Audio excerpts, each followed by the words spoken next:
Good morning guys, welcome to my channel Bongsagarika blog. তো আজকে সকাল সকাল আমি ব্লগটা শুরু করছি। আর আজকে সকালবেলা ঘুম থেকেই উঠেই একটা গ্যাসের ওষুধ খেয়ে নিলাম। ভীষণ গ্যাসের সমস্যা কয়েকদিন ধরে হচ্ছে, আর অনেকটা পরিমাণ জল খেয়েছি তার সাথে। আর বাইরে এসে দেখি মা জলের বোতলগুলো ভরে রেখে গেছে, আমার কাজ কমিয়ে গেছে। আজকে তো মা বাবা দুজনেই বেরিয়েছে, তাই আমাকেই রান্নাবান্না সব কাজ করতে হবে। এখানে মা মাছ কিনে রেখে গেছে, সর্ষে রেখে গেছে, সর্ষেটা হয়তো শেষ হয়ে গেছিলো তাই কিনে রেখে গেছে। সর্ষেটাকে ঢেলে রাখি। আর এদিকে মা বাসনটাও মেজে গেছে, বাসনগুলোকে গুছিয়ে রাখবো। আর তার আগে বলে রাখি, তোমরা অনেকেই আমার ভিডিও দেখছো কিন্তু কমেন্ট করছো না, লাইক দিচ্ছ না। ঠিক আছে, কমেন্ট করে জানাও যে কী ধরনের তোমরা ভিডিও দেখবে বা পছন্দ করছো, সেই ধরনেরই ভিডিও করার চেষ্টা করব আমি। আর এখানে ভাইপো এসেছিলো, দাদার সাথে খেলা করছে। আর বাবা যেহেতু বাড়ির সামনেই কাজ করছে, তাই বাবা এবার বাড়ি আসবে, তাই আগেই আমাকে বললো একটুখানি লেবু জল করে রাখ, সব দাদারা আছে সবাই খাবে। তো লেবুর জলটা করছিলাম। আর এই গরমে কাউকে এক গ্লাস জল খাওয়ালে না মনে নিজেরই মানসিক একটা শান্তি লাগে যে না, কাউকে আমি একটা জল খাইয়েছি।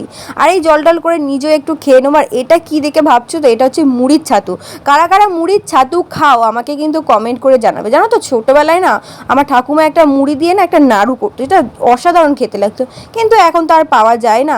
আমিও মুড়ির ছাতুটা বেশি খেতে পারি না, যেহেতু আমার গ্যাসের সমস্যা।